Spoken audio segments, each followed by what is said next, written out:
Selamat malam, nama saya Clara Ignacia Tobing SAMH. Saya dari Fakultas Hukum Universitas Bayangkara, Jakarta Raya. Hari ini saya akan mencoba untuk menjelaskan salah satu bahan dalam perkuliahan saya, di mana saya adalah pengampu mata kuliah Hukum Internasional. Oleh karena itu, hari ini materi yang akan saya bawakan adalah mengenai sumber-sumber hukum internasional. Sumber hukum internasional sejatinya adalah tempat di mana kita dapat menggali atau menemukan hukum itu sendiri. Kalau ditanya sumber air di mana, pasti kita akan menjawab sumber air adalah di mata air, tempat di mana kita bisa menemukan air tadi. Nah, demikian juga dengan hukum. Sumber hukum adalah tempat di mana kita bisa menemukan hukum itu sendiri. Nah, sumber hukum ini sendiri mempunyai beberapa jenis. Ada yang arti sejarah, sosiologis, filosofis, formal, dan lain sebagainya. Akan tetapi, yang akan lebih dipelajari lebih dalam di dalam Fakultas Hukum adalah sumber hukum yang menurut seorang ahli hukum, yaitu Algra. Algra mengatakan sumber hukum ini sendiri harus dilihat dari dua jenis. Ada yang material dan ada yang formil. Kalau material, tempat di mana materi hukum itu diambil. Jadi memang faktor-faktor yang mempengaruhi terbentuknya hukum. Misalnya hubungan sosial, kekuatan politik, situasi sosial ekonomi, keadaan geografis, tradisi, serta penelitian ilmiah. Misalnya keadaan geografis Indonesia. Kita tahu Indonesia adalah negara kepulauan. Kalau negara kepulauan berarti Indonesia dikelilingi oleh lautan. Nah, dengan demikian keadaan Indonesia yang unik ini yang sekitar 70% ini terdiri dari lautan memaksa Indonesia untuk memiliki kebutuhan akan pengaturan lautan. Dari sinilah kemudian muncul pengaturan hukum laut internasional karena memang Indonesia itu memerlukan hukum ini. Coba kita ambil contoh seperti misalnya negara-negara yang landlocked atau terkunci di daratan dan tidak memiliki lautan. Untuk apa mereka mempunyai hukum laut itu? Tidak berguna. Nah, karena itu hukum-hukum sumber hukum material adalah sumber hukum yang memang faktor-faktor secara real membentuk hukum itu sendiri. Nah, kemudian jenis sumber hukum yang kedua adalah sumber hukum formil. Nah, di sini adalah tempat dari mana kekuatan peraturan memperoleh kekuatan hukum tadi. Di sini sumber hukum itu sendiri memiliki beberapa jenis. Kalau dalam arti formil ada undang-undang, kebiasaan, traktat, jurisprudensi, serta doktrin. Tetapi di dalam hukum internasional sumber-sumber hukum formil ini sendiri sudah diatur terlebih dahulu di dalam pasal 38 ayat 1 Statuta ICJ atau International Court of Justice. Di dalam statuta ini sendiri dikatakan bahwa ICJ atau Mahkamah Internasional ini dalam memutuskan perkara-perkara yang masuk di dalamnya akan mempertimbangkan beberapa faktor, yaitu ada konvensi internasional atau International Convention, terus kemudian ada International Custom atau hukum kebiasaan internasional, terus kemudian ada the General Principles of Law atau prinsip-prinsip hukum internasional, dan kemudian ada Judicial Decisions and the Teachings of the Most Highly Qualified Publicists of the various nations atau pendapat dari para ahli hukum. Nah, inilah yang kemudian digunakan dalam pengertian sumber hukum internasional. Tetapi kalau Anda baca terlihat bahwa di dalam pasal 38 ayat 1 Statuta ICJ tidak mengatakan bahwa this is the source of international law. Tidak ada kata-katanya. Tidak ada kata-kata yang mengatakan bahwa ini adalah sumber hukum. Kemudian dari mana kita mengetahui kalau ini adalah sumber hukum? Logikanya ICJ, Mahkamah Internasional, adalah sebuah mahkamah yang mengatur atau menyelesaikan permasalahan-permasalahan yang muncul dari antara negara-negara di dunia. Nah, pada saat mereka memutuskan sebuah perkara, mereka akan menciptakan hukum baru. Dalam proses penciptaan hukum inilah kemudian terbentuklah sumber-sumber hukum. Oleh karena itu, pasal statuta ICJ yang ada 4 ini kemudian dimaknai sebagai sumber-sumber hukum internasional. Oke, nah Kemudian kita akan lihat dulu pasal 38 itu juga bisa dikategorikan menjadi dua kategori, ada yang basic source. Jadi ini adalah sumber-sumber hukum yang akan pertama kali digunakan oleh hakim-hakim internasional dalam memutus sebuah perkara, dan kemudian ada secondary atau supplementary source. Jadi adalah pendukung. Jadi dari sini kita dapat melihat bahwa pada saat terjadi sebuah masalah atau pada saat hakim membutuhkan sumber hukum, yang akan dilihat pertama kali adalah tiga sumber hukum paling utama. Ada international treaties atau perjanjian, ada customary law, rules of international law atau kebiasaan internasional, terus kemudian ada general principles atau prinsip-prinsip hukum umum. Ini adalah yang paling utama dan wajib ada dalam setiap proses pengambilan keputusan. Nah, baru court decisions atau keputusan pengadilan serta doktrin dikategorikan sebagai suplementari saja, sebagai support system saja. Jadi tidak bisa dalam membuat sebuah sumber hukum kita akan langsung mengatakan, oh doktrin paling utama. Tidak bisa, karena sifatnya hanya supplementary saja. Nah, untuk hari ini saya akan menjelaskan mengenai salah satu sumber hukum yang paling tua, yang paling pertama ada dalam membentuk hukum, yaitu customary international law atau hukum kebiasaan internasional. Di sini kita melihat kata kuncinya adalah kebiasaan. Berarti customary ini adalah kebiasaan yang dilakukan berulang-ulang, dan karena dia dilakukan berulang-ulang, ini kemudian menjadi sebuah aturan atau menjadi sebuah hukum. Misalnya, tetapi ini harus Anda bedakan juga antara hukum kebiasaan dengan kebiasaan biasa. Misalnya saya punya kebiasaan, saya hari ini bangun jam 8 pagi.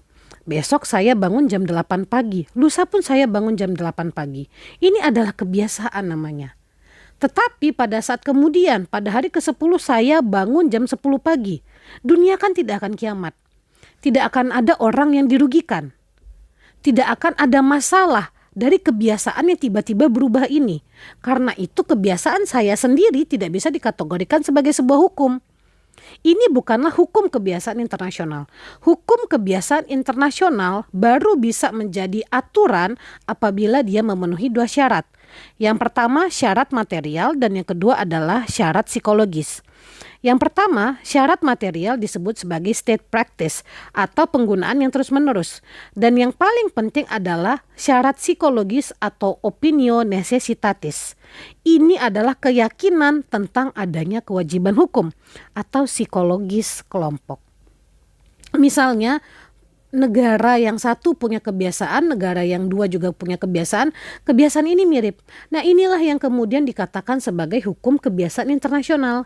Kita lihat yang pertama, state practice atau unsur material. Yang dikatakan sebagai state practice atau unsur material adalah penggunaan yang berulang-ulang. Kemudian dari mana sih kita bisa tahu kalau negara ini terus-menerus melakukan itu? Tentu saja yang namanya hukum harus ada buktinya. Jadi bukti dari penggunaan yang terus-menerus itu bisa dilihat dari 5 hal. Pertama, ini memang tercermin dari perilaku atau tindakan pejabat-pejabat negara. Terus kemudian, yang kedua, tindakan ini sudah terlihat atau sudah termaksud di dalam perjanjian-perjanjian internasional, perundang-undangan nasional negara-negara, keputusan pengadilan internasional maupun nasional, dan juga ini memang sudah diangkat dari tulisan-tulisan atau karya-karya yuridis para sarjana hukum. Ini adalah bukti tertulis. Dengan bukti tertulis ini kita dapat meyakinkan bahwa memang kebiasaan ini dilakukan secara terus-menerus. Nah, kemudian yang kedua adalah opinio juris atau syarat psikologis. Ini yang tadi yang saya katakan, bahwa ketika sebuah negara atau ketika sebuah masyarakat internasional merasakan bahwa kita tidak melakukan ini adalah menjadi salah. Misalnya, kita bisa lihat dari kasus case concerning military and paramilitary activities in and against Nicaragua. Jadi, ini adalah sebuah kasus militer. Kasus militer yang terjadi pada tahun 1986. Dia rentang waktunya adalah tahun 79 sampai tahun 84. Nah, ini terjadi antara negara Nicaragua dengan negara United States atau Amerika Serikat. Jadi dulu pada saat tahun 1980, 1970 negara-negara Amerika Latin sedang berusaha membebaskan dirinya dari penjajahan serta berusaha untuk merevolusionari keadaan ekonominya. Nah, pada saat itu Nicaragua sedang terjadi perang saudara. Pada saat itu Nicaragua punya presiden baru. Tapi kemudian presiden baru ini tidak disetujui oleh masyarakatnya. Kemudian muncullah gerakan pemberontak Sandinista. Jadi Sandinista ini adalah gerakan pemberontakan. Nah, kemudian Sandinista ini berhasil menggulingkan pemerintahan yang ada pada saat itu. Nah, saking kuatnya Sandinista, mereka mempunyai banyak sekali sumber daya. Akhirnya Nicaragua di bawah Sandinista ini berhasil juga memberikan senjata-senjata kepada negara-negara yang ada di sekitarnya. Salah satunya adalah El Salvador. Jadi Nicaragua ini selain berusaha menggulingkan pemerintahannya sendiri, dia juga berhasil membantu negara-negara Amerika Latin lainnya. Kemudian Amerika ini gak suka. Karena dia tidak suka, kemudian dia membentuk tentara bayaran. Tentara bayaran ini namanya adalah Contras. Apa sih fungsi si Contras ini? Fungsi si Contras ini adalah untuk menghentikan Sandinista. Karena Sandinista ini dinilai terlalu kuat. Nah, karena untuk menggulingkan pemerintahan Sandinista ini, kemudian Amerika Serikat melakukan berbagai cara yang bisa dikatakan tidak layak. Misalnya, dia intercept atau infringement atau menyerang daerah udara dari si Nicaragua. Terus kemudian dia juga menaruh mines atau ranjau di daerah pelabuhan Nicaragua. Dan kemudian dia juga melakukan embargo kepada barang-barang ekonomi Nicaragua. Kemudian Nicaragua protes karena menimbulkan banyak sekali kerugian, dan ini protesnya dilayangkan ke ICJ atau International Court of Justice. Nah, kalau kita perhatikan, di mana sih bagian dari hukum kebiasaan internasional yang ada di sini?